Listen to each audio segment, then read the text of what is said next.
কিন্তু অহস্ত নির্মিত মন্দিরে ঈশ্বরের বাস, যে মন্দিরটা মানুষ নির্মাণ করতে পারে না। আমাদের দেহ মন্দির কোন শিল্পী দ্বারা তৈরি?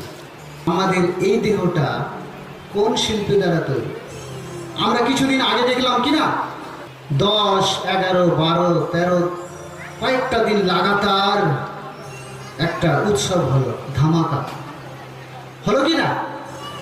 সেই উৎসবে আমরা দেখলাম তাদের যারা সেই দেবীকে পূজেন এবং তারা তাদের নির্মাতারা খড়, মাটি, রং, কাপড়, কিন্তু আমাদের শাস্ত্র বলে সেটা মাটির তৈরি। কে তৈরি করেছে?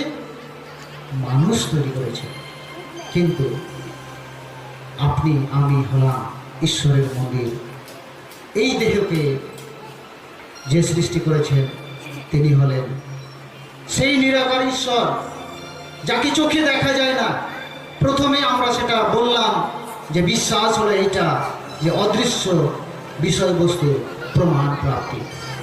আপনি নির্মিত, ঈশ্বর আপনাকে জীবন দান করেছেন, এই পবিত্র মন্দির আপনাকে দিয়েছেন। ঈশ্বরের আশা আপনার উপরে, যাতে তিনি আপনার এই পবিত্র মন্দিরে তিনি থাকতে পারেন। আপনি সেই ঈশ্বরকে আপনার সেই মন্দিরে জায়গা দেবেন কি? কতটা আমরা সংকল্প নিয়ে আমরা এখানে এসেছি যে আমরা সেই ঈশ্বরকে আমাদের এই দেহ মন্দিরে জায়গা দেব, যাতে এই দেহ মন্দিরে তিনি আমাদের বাস করেন, আর আমরা যেন তাহাতে নির্ভর করি আর তার গাইড অনুযায়ী, তার আদেশ অনুসারে আমরা চলি, যাতে তিনি পবিত্র এবং আমাদেরকেও তিনি তার গাইড অনুযায়ী চলাতে আমরাও যেন পবিত্র হই।